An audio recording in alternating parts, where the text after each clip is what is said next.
Welcome back to Shemsuniverse. So today, guys, we're going to discuss the birth number 2 alongside life path number 4, or the life path master number 22. So birth number 2 is all about the lunar energy. We already know that: cooperation, diplomacy, helpfulness, some sort of artistic ability, especially if they have a lot of depression. This can articulate itself in a lot of different ways. With the number 4, it's a number of pragmatism. It's represented by Rahu, and Rahu in Eastern numerology, as we've covered before, actually eclipses the moon. So these are enemy numbers. So this makes for a more interesting video than a lot of them, because it still has a negative conjunction that can lead to positive results. People that have this typically don't have the best childhood. They have a lot of emotional turmoil, whether that be through emotional abuse from a caregiver or just their own inner personality is just full of conflict. Because you have the moon, which is a sensitive energy, alongside the 4, which is more of a raw, cold one that's a black sheep. So it makes this person sort of battle between what they want to be in life. Your ideal careers would fall under being like a lawyer, a spokesperson, somebody who does things like journalism, writing, songwriting, copywriting. All of these things work very, very well for you guys because you're able to, for one, work with different sets of people. Your messages are getting across to different parts of people all over the world. And more importantly, you're able to use that creativity that seems to come to you very naturally without any sort of preconception or any sort of formal training. So this makes for a very, very interesting person, as somebody who could be a very good storyteller, somebody who can captivate an audience without much effort. And people like this tend to have a very cult-like following. A rapper, I like to bring up like people that you guys would more so know. A rapper that has this is NBA Youngboy.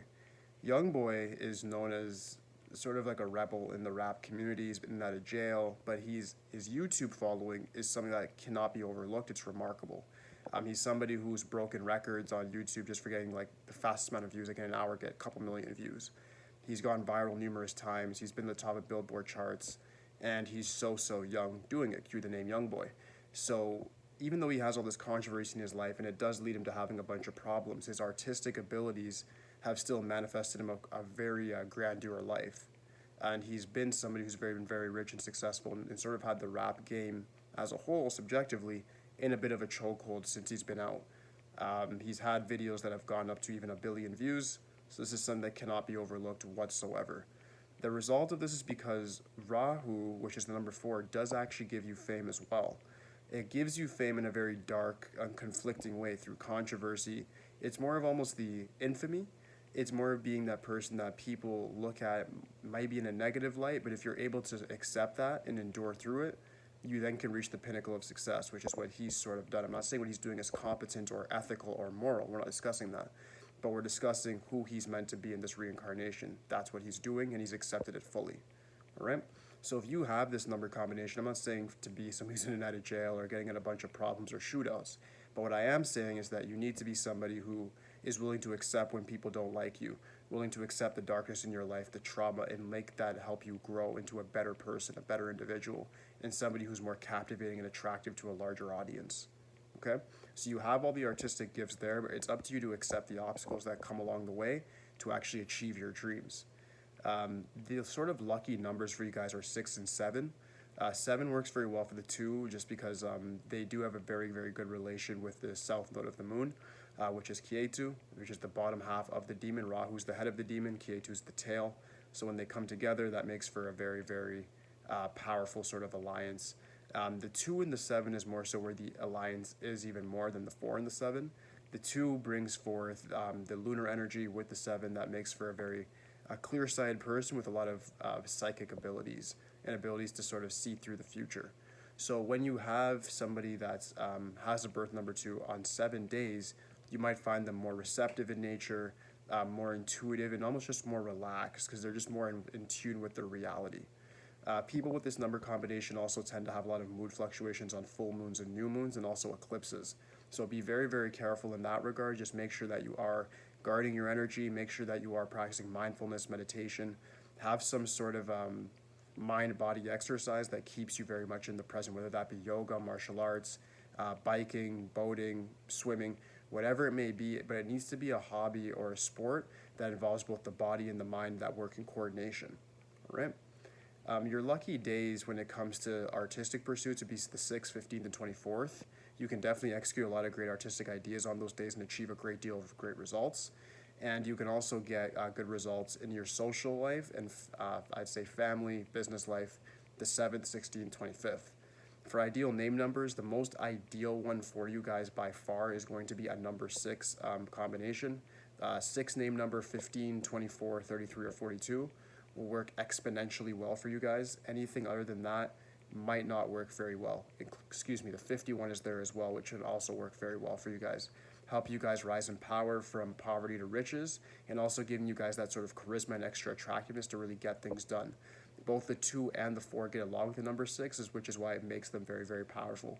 The number 5 is good as well, but because the number 2 is such an emotional, receptive number that's sort of on the feminine tangent, it gives you the ability to be somebody who's very artistic in this lifetime. The 6 backs up that artistic expression a lot and makes it very attractive. Whatever it is you do, it draws more eyes to you. When you have the number 5, it might make your business run like water. So it could be very, very well as well. But the problem is the 5 is such a fast-paced number that sometimes the 2's emotional process becomes overwhelmed by that logic behind that whole pattern, that algorithm. So if you're doing business and you have a name number 5, you can gain a lot, but you can also lose a lot very quickly. The 5, people that are 5 dominated don't really care about losing a lot. They're very risk savvy. They like taking big risks. They like the big gamble. So they don't really care about losing a lot. They know they'll just pack the profits in 2 seconds. They just don't care. For people like that are with birth number 2, they're going to care a lot. That's the frank truth. The next tangent of the video I wanted to go over as well before I get into the gemstones and so forth was if you have a birth number 11 and then your life path number 22. Everything that I've said before this does not apply to you in that certain sense. Chaldean numerology actually doesn't even have an explanation for you. I do, just based on different sets of numerology and studying the Eastern numerology in a very deep level. You have this special ability to manifest through the 11. You have intuition. You have spiritual illumination. You can be sort of a bridge from the material to the spiritual realm with the birth number 11 when it's accompanied by the life path number 22. What happens here is you would make an ideal politician or lawyer. The reason for this is you're able to see different parties' perspectives. You're able to work with the dark side of human nature. So you guys are the type of people that can help people that have done things like rape, sexual abuse, horrendous crimes such as murder, massacres, whatever it may be. You can defend them and you can make a lot of money off of it. I'm not saying this is a positive thing, but it's just the truth. You can be a very lucrative person if you choose the right career. If you don't and you try to ignore your darker nature and your high level of master number energy, this will just lead you to a great deal of suffering. So definitely do not hold back your potential. Don't bottle it up. Use it and manifest with it. This will become even more pronounced if you somehow in the world have a name number 33. That'll give you its own triad in the master numbers, godlike triad of 11, 22, and 33. So this leads you to being the spiritual messenger, the master builder in the 22, and the master teacher in the 33. So whatever it is that you do will affect the world on a very grand scale, and you more than likely will achieve a great degree of spiritual realization in this lifetime. The best diamond, or sorry, I already ruined it. The best gem for you guys would be diamond for people that have 11 and 22. For people that have the 2 and just a regular number 4, you can use things like garnet. You can use diamond as well. It makes your mind very impenetrable. It makes you achieve a lot more in life. But diamond in itself is expensive, so you probably are already rich if you have it, which is a bit of the, it's a bit of a conundrum there. It's contradictory. The best thing for you for your perception to keep your emotional volatility in check would be cat's eye or moonstone. I know tiger eye stone is also very good for that when it comes to more so grounding your passions than using them to get good tangible results. Okay, but that should finalize the video for the most part. I'm trying to think if I'm missing anything before I finish this off. The dates that are lucky for you guys, of course it's going to be the 6 days. Days that are the 2nd, 11th, 20th, 29th, be careful. Your emotional volatility can lead you to either good results or bad results. It depends if they're positive or negative. If you have positive feelings, that doesn't always make sure that you're actually going to get positive results, because sometimes you guys have a little bit of naivety to the realities of the world, which can still in turn lead you to negative results. The same goes for negative perspectives or negative moods.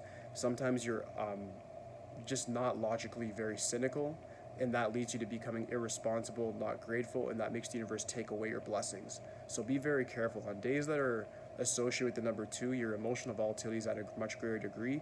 So these are the days you want to make sure you're practicing your outdoor activities, getting a great deal of sunlight, working out, having good hobbies, and making sure your nutritional supplements are where they need to be. All right? Number 7 days will work very well, 7, 16, 25th. Those will give you very, very great results to a high degree. But like I said, just make sure that your moods are in order. Use the mind over matter. Understand that both your heart and your mind will give you ideal results, but you have to balance them in order to get those good results. Okay? So that should finalize this video, guys. If you have any questions whatsoever, any input for me, just leave it in the comment section. Aside from that, like, subscribe, holla at me. That's it for today, guys. Peace.